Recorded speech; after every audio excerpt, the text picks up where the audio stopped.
vient de m'envoyer une photo extrêmement choquante et c'est un euphémisme, vraiment je suis outré. La photo est dérangeante, elle est révoltante et rassurez-vous, je vais vous la montrer dans un très court instant.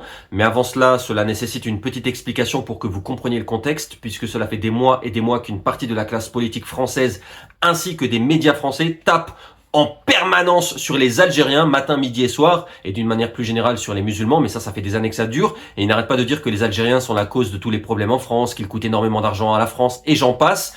Et cela me transperce le cœur de le dire, mais je suis obligé de reconnaître que cette photo, malheureusement, leur donne raison. Vraiment, elle va donner du grain à moudre à l'extrême droite, qui s'est emparée de la photo. La photo circule énormément sur les réseaux sociaux. C'est pour ça que je préfère prendre les devants. Il faut savoir dire les choses, il faut être objectif.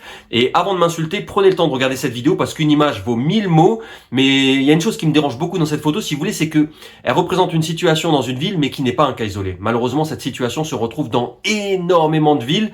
Donc regardez bien la photo, je vous préviens, elle est extrêmement choquante. J'ai même peur que TikTok supprime cette vidéo et je vous retrouve juste après.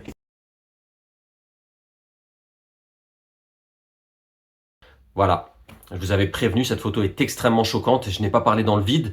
Je ne sais pas si vous avez bien pris le temps de lire tous les noms et les prénoms qui figurent sur cette liste, mais bien évidemment, ce sont que des noms et des prénoms à consonance musulmane. Il ne faut pas avoir peur de dire les choses. Encore une fois, ce sont toujours les mêmes, comme d'habitude. Et je pense que je ne prends pas trop de risques en disant que ce sont pour la plupart des Algériens.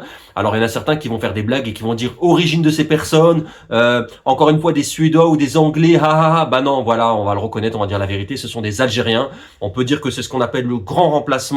Et ces gens-là coûtent énormément d'argent à la société. Et bien évidemment, les médias ne montreront jamais cette photo parce qu'ils veulent quand même préserver la communauté algérienne, les musulmans. Ils sont bienveillants. Mais heureusement qu'il y a des gens vraiment qui sont utiles à la société comme Bruno Retailleau, Sarah Knafo, Éric Zemmour, Jordan Bardella et j'en passe, qui sont là pour dénoncer ces rebuts de la société. C'est les gens qui coûtent énormément d'argent à la société.